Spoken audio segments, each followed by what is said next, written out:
Hey, welcome to Breaking Bread, hosted by me, Crunk Chocolate, the show where we break verbal bread with the quote-unquote enemy. Whenever Manchester City has an upcoming match, I will be here having a conversation with the supporter of City's upcoming opponent. Shout out to all of our Patreon members who will be enjoying this full episode. If you want this full episode, instead of just the 10 minutes that you're going to be enjoying watching on YouTube, Spotify, or Apple Podcasts, or some of those things, subscribe. $6 a month, you get tons of content. I'm sure you're listening to these 10 minutes of these episodes. I'm sure you're watching the 10 minutes of this episode. Wouldn't you just want the full versions of that episode? Trust me, I'm giving you only enough that you just get a good taste. And you go, this is decent. But there's so much missing. And you can get all that for $6 a month. Check the show descriptions. The link is all there. Today, we are talking our baby blue baddies. Man City women. After a difficult loss against Chelsea, that's understandable, right? It's on the road, new manager, changes have happened. It's been an experience for all. There were some choices because of injuries. Situations happened. All in all, I'm feeling pretty good about my club. But what I will say is the match this weekend against Brighton will not be easy. Last year, they made us work hard for everything. All they've done is bring in some pretty solid players. We'll talk about it. But if you haven't heard, one in particular, like what? But to help us learn all about Brighton, their moves this summer, the roster. How's Dario? It's going to be good to check in with their manager.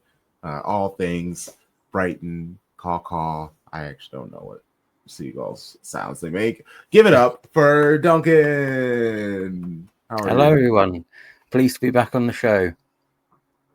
Goals. I think that's why they're called seagulls, because they do something like that. That's yeah. Goals. Yeah, I'll figure it out. I prefer that noise, to be honest, than the actual noise. Change. I'll talk to my people. They'll get a hold of seagulls people. We'll get something figured out. Sure. Yeah, definitely. Okay, we'll start off with this is just a good chance for you to boast about your club. What is something that you love about the club? It can be an attribute. It can be a little known fact. Anything. It can be simple, or you can just abstain and say no, thank you. My club's fine enough. I don't need to talk positive about it. I think. Excuse me. I think that probably the one thing I'd like to highlight, it sort of has built on last season, was and is the away travel, the away support increase that we've had. Yes.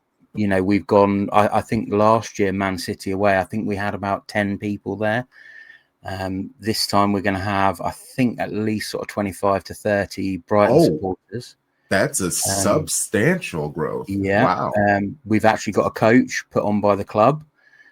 And obviously, you know, the game being on a Friday night, we would definitely have had more people if it was not on a Friday night, because obviously, you know, it's a work day for a lot of people, school day. So can't really get the kids out of school because, you know, schools are funny about that.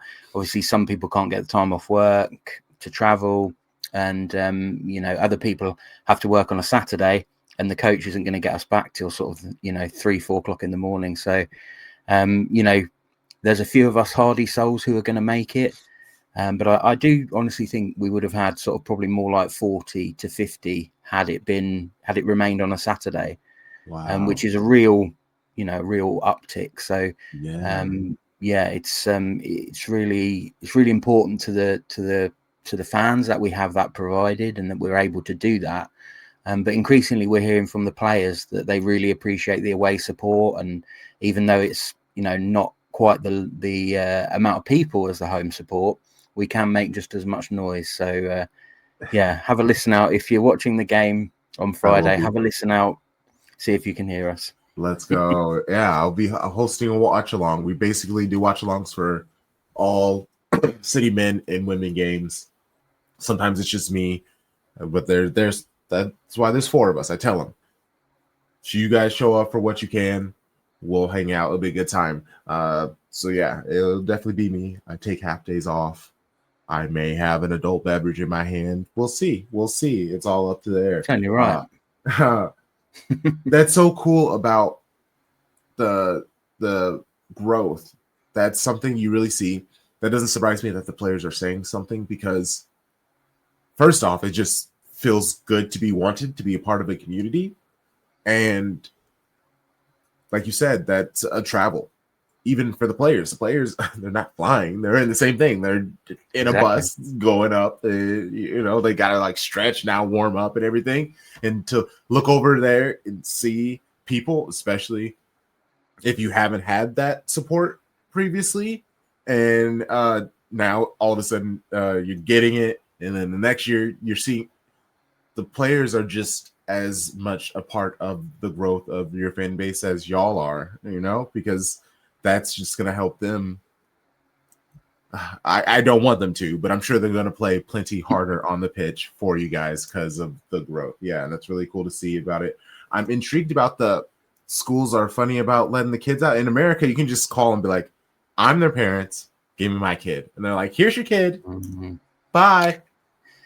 Yeah, basically over here, you're only allowed to be off a certain amount of time, what they call unauthorized. Which is basically sickness. It's my kid. Yeah, and you can get fined if you take your child out of school for like recreational purposes, like a holiday. So, which is crazy because, as I'm sure you know, summer holidays and things like that. That's when the prices are sky high. So, if we take our children out of school and go on a holiday when it's not school holidays. It's cheaper for the holiday, but we get fined by the school, and that's nationwide. That's not just for my kids, but wow, yeah, I learned. Okay, I mean, obviously, protect your kids. I did see this random video about this guy who was a inconsistent father. I will just call it that, and he tried to pick up his kid at a school, and the lady was like, "Who are you? What's your name? Why have I never?" Like she was killing him, and by the end of it, she's like, "Yo, I'm not giving you this kid. I don't know who you. I understand what you're saying, but like, do you have any proof? Like, yeah, I understand that I'm asking do you have paperwork on you, but like, you do understand how I can't just give this kid to a stranger. Like, you get that, and you saw the American comments. Some people being like, wow, this person's taking the job too seriously, but also it's just like, yeah, but that is too far. If I want to try to sneak away a couple days early so I can get a few cheap days before this holiday, give me my kid, damn it. Okay. Yeah. One more thing. How much is the fine? Like, I mean, obviously, I'm sure it changes, but and I'm sure you don't know. I'm sure you're a stand-up parent. Yeah, I never took my kids out of school to go to Disney about 2-3 years ago.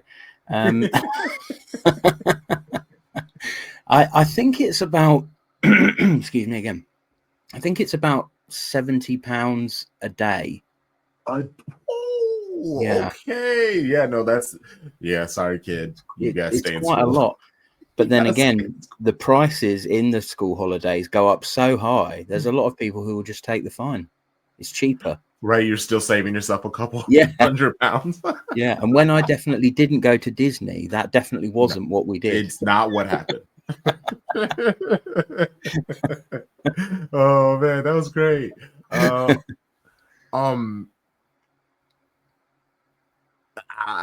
Actually, I want to talk about this club a little bit more. I had a second question in there, but we're going to keep it moving and talk about the transfers. Because I knew Brighton were going to be trouble when the still of the summer was announced. Like, truly, there were a lot of moves made in the WSL this summer. Talking about you, London City Lioness, there are a lot of moves this summer. But Chiamaka and Inadoze to Brighton from Paris FC. But the group chat was on fire. Not even gonna lie, everybody was just like, "Wait, what? wait, what? And the two group chats, because shout out to the 12, our WSL podcast. They were all, and I was joining in with them. And we're like, hey, this is great for Brighton. They're going to be trouble. And I agreed. Goalkeeping is pivotal, especially in WOSO. And I mean, we saw it with Crystal Palace last year. They were able to kind of keep up with teams on the attack, like offensively,